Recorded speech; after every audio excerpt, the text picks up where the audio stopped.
Amis rôlistes, bonjour.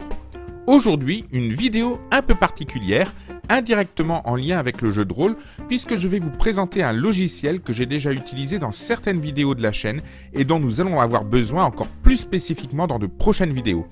Alors, après avoir vu comment récupérer les illustrations à partir d'un PDF, il est maintenant temps de voir comment les travailler grâce à celui qui est sûrement le meilleur logiciel gratuit de traitement d'images. Bienvenue dans la vidéo JDR pratique, comment débuter avec GIMP. Le nom de ce logiciel est un acronyme pour GNU Image Manipulation Program, c'est-à-dire logiciel de manipulation d'images sous GNU. GIMP est donc un logiciel d'édition et de retouche d'images. Pour résumer et faire simple, GIMP est donc une alternative gratuite et très complète au très célèbre logiciel Photoshop. À l'heure où je réalise cette vidéo, je travaille sur la version 2.10 du logiciel.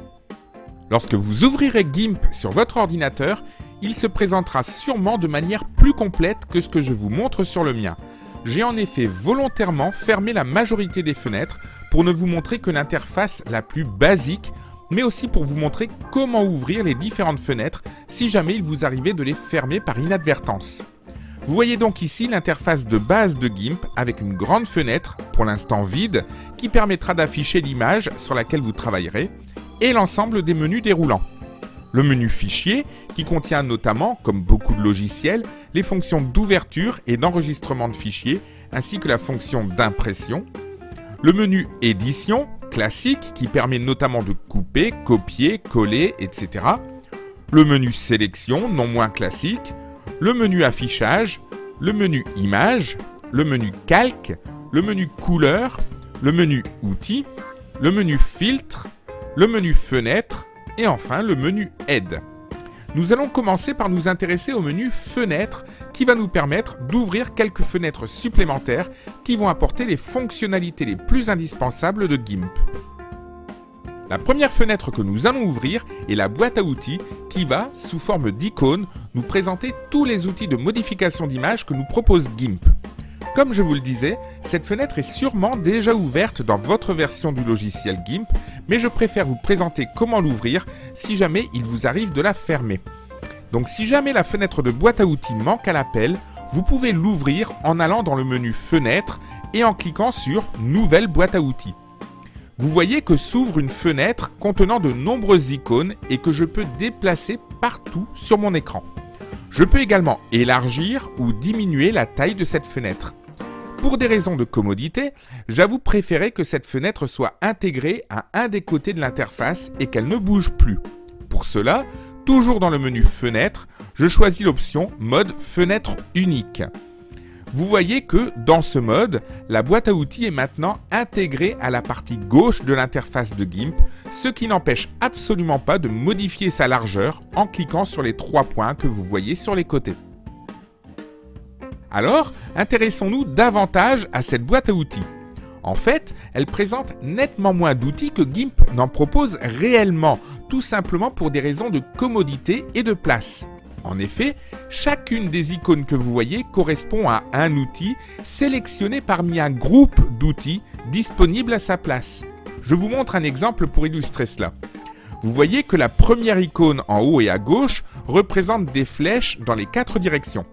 Si je place ma souris sur cette icône, GIMP m'affiche au bout de quelques secondes une infobulle me donnant le nom de cet outil, outil de déplacement, mais me disant également qu'il y a un autre outil disponible dans ce groupe, l'outil alignement. Si je veux changer l'outil disponible à cet emplacement, il me suffit de faire un clic droit, puis un clic gauche sur l'outil que je veux utiliser. Vous voyez que maintenant, l'icône n'est plus la même puisque je n'ai plus à ma disposition l'outil déplacement, mais l'outil alignement.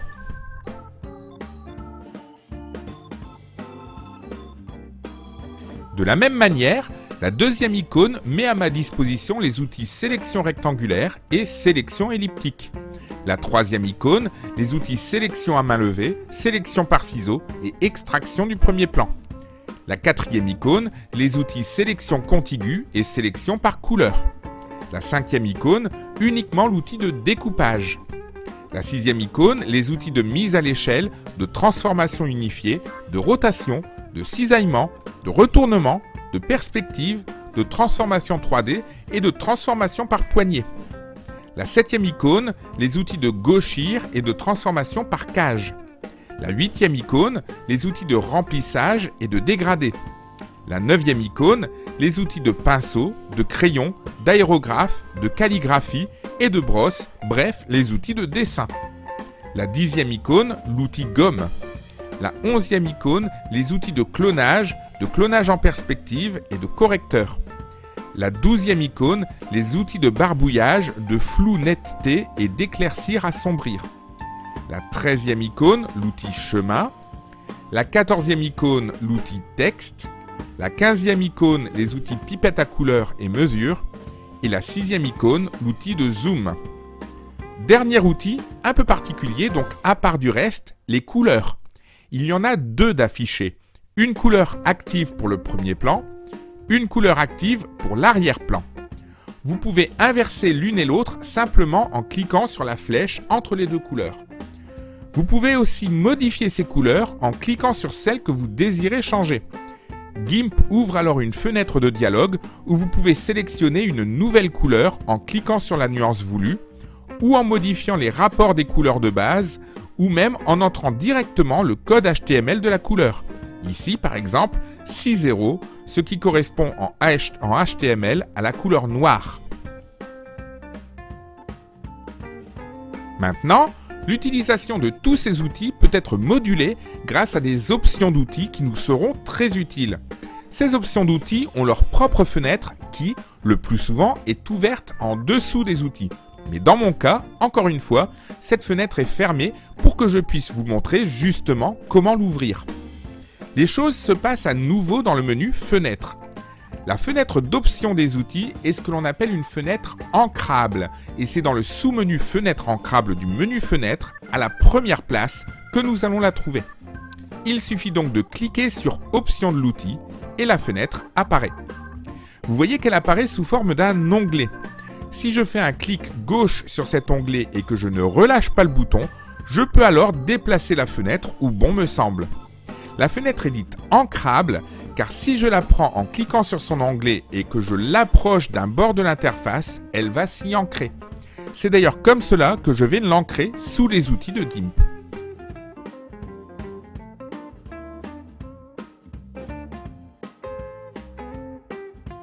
Et maintenant, vous pouvez voir que si je clique sur les différents outils de GIMP, le contenu de la fenêtre d'options change pour afficher à chaque fois les options spécifiques à chaque outil. Je n'irai pas plus loin pour cette fenêtre que je serai amené à détailler pour les emplois spécifiques dans des vidéos ultérieures. Il y a de nombreuses autres fenêtres ancrables qui fonctionnent de la même manière et dont j'ai l'habitude, pour certaines, de les ancrer à la partie droite de l'interface. Je vous conseille, si vous voulez travailler avec la même configuration que moi, d'ouvrir ainsi les fenêtres Calque et Historique d'annulation, puis, comme je vous le disais, de les déplacer en cliquant sur leur onglet pour venir les ancrer à droite. Vous voyez que vous pouvez passer d'une fenêtre ancrée à l'autre en cliquant sur son onglet. Notre interface est maintenant plus fonctionnelle. Nous allons pouvoir aborder quelques notions très basiques pour terminer cette vidéo. Vous pouvez d'abord demander à GIMP de créer une nouvelle image.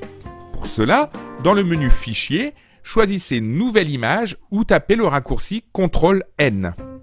La fenêtre de dialogue qui s'ouvre vous demande les dimensions de l'image à ouvrir, par défaut en pixels, mais vous pouvez demander d'autres unités comme les centimètres, les millimètres ou les pouces par exemple. Dans les options avancées, vous pouvez par ailleurs définir la résolution de l'image et la couleur de remplissage. Vous pouvez ouvrir une image déjà existante dans un format classique d'image comme le format JPEG, le TIFF ou le PNG, ou dans le format d'image spécifique de GIMP, le XCF. Quelques petites informations toujours utiles sur les formats d'image. Évidemment, le format XCF propre à GIMP ne peut être lu que par lui. C'est donc un bon format de travail, mais quand il faudra utiliser ces images dans d'autres logiciels, il faudra les enregistrer par l'intermédiaire de la fonction exporter dans les formats plus classiques.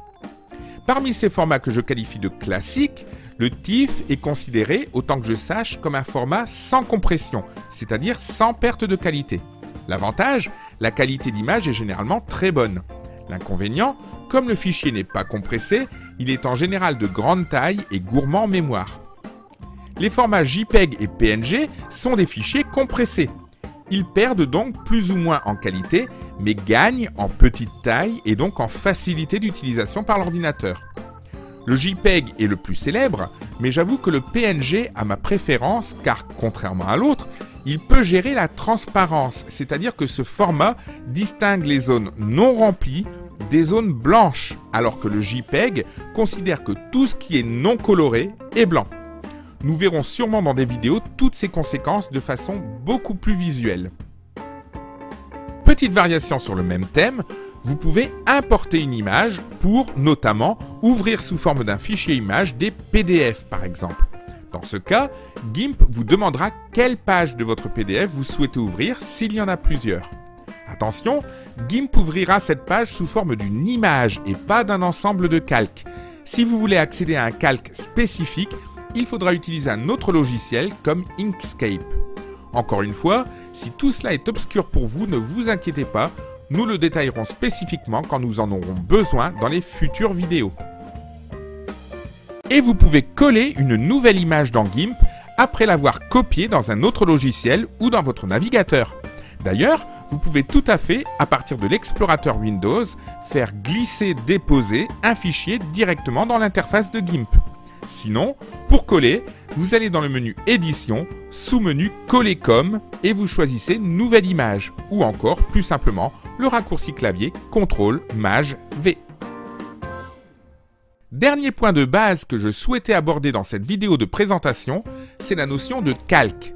Les calques sont exactement ce que l'on imagine d'après leur nom, des couches de dessin que l'on peut superposer au-dessus de l'image de base pour les faire apparaître ou disparaître selon les besoins.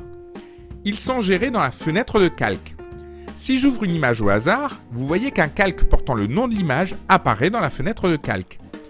Je peux faire disparaître et réapparaître ce calque de fond en cliquant sur l'œil dans la fenêtre. J'en profite pour vous montrer un raccourci bien sympathique.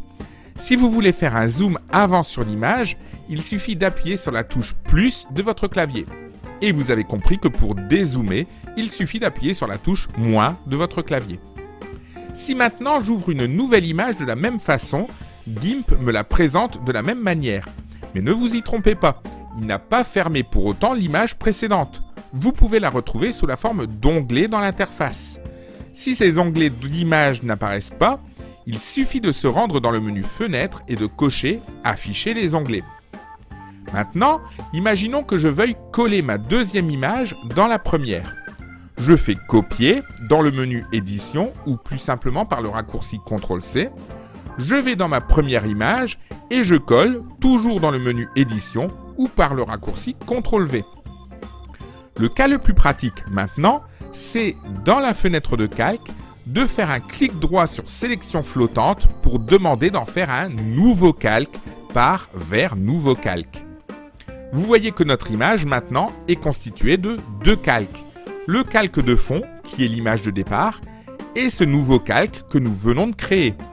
L'intérêt, c'est que nous pourrons agir sur l'un ou l'autre de ces calques grâce aux outils sans affecter l'autre. Et Dieu sait que nous en aurons besoin. Voilà pour cette très brève présentation du logiciel GIMP, encore une fois, pour vous permettre d'être à l'aise avec sa manipulation quand nous serons amenés à l'utiliser pour différentes choses et en premier lieu pour créer des illustrations, notamment pour des écrans de jeux maison. Alors si cette vidéo vous a plu, likez, commentez et partagez, ça fait toujours plaisir. Et si vous êtes impatient de découvrir ce que l'on pourra faire avec ce logiciel, abonnez-vous et cliquez sur la cloche pour être tenu au courant des prochaines publications de la chaîne. En attendant, portez-vous bien et à bientôt pour une nouvelle vidéo JDR Pratique.